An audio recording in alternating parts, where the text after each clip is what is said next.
আসসালামু আলাইকুম। আজ রমজানের তৃতীয় 10 দিন, নাজাতের প্রথম রোজা। আজ সোমবার। এই সোমবার দিনে অথবা রাতে একটি দোয়া পড়ুন, 80 বছরের গুনাহ মাফ হয়ে যাবে আর নবীজির সঙ্গে জান্নাতে প্রবেশ করতে পারবেন। সুবহানাল্লাহ। এই ছোট্ট দোয়া, যে দোয়াটি পড়লে জান্নাত ওয়াজিব হয়ে যায়, আল্লাহ তাআলা তার উপর সন্তুষ্ট হওয়ায় আল্লাহর হক হয়ে দাঁড়ায়।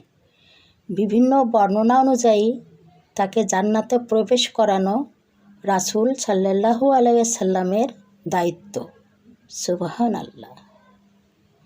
যে দোয়াটি পড়তে হবে সে দোয়াটি হচ্ছে, রদিতু বিল্লাহি রাব্বা ও বিল ইসলামি দীনাও ও বি মুহাম্মাদিন নাবিয়াও ও রাসূলা। এটা 3 বার পাঠ করতে হবে। রদিতু বিল্লাহি রাব্বাও বিল ইসলামি দীনাও ও বি মুহাম্মাদিন নাবিয়াও ও রাসূলা। রদিতু বিল্লাহি রাব্বাও বিল ইসলামি দীনাও ও বি মুহাম্মাদিন নাবিয়াও ও রাসূলা। 3 বার পড়ার পরে আরেকটি ছোট্ট দোয়া, এটাও 3 বার পড়তে হবে। সেটা হচ্ছে, রব্বি ইন্নি জালামতু নাফসি ফাগফিরলি। রব্বি ইন্নি জালামতু নাফসি ফাগফিরলি।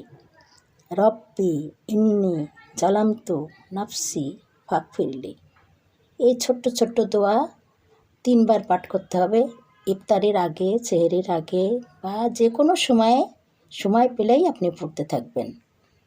আর যখনই এই দোয়াগুলো পড়বেন অবশ্যই দুরূদ শরীফ পাঠ করতে হবে, কারণ দুরূদ শরীফ পাঠ না করলে আল্লাহর দরবারে আপনার এ দোয়া পৌঁছাবে না, কবুলও হবে না। তাই আপনারা কষ্ট করে পড়বেন, কিন্তু দুরূদ শরীফ যদি না পড়েন তাহলে কোনো ফায়দা হবে না। তা ছোট্ট ছোট্ট দুরূদ শরীফও পড়া যায়। আপনারা এই দুরূদ শরীফটি পাঠ করতে পারেন, সাল্লাল্লাহু আলাইহি ওয়াসাল্লাম।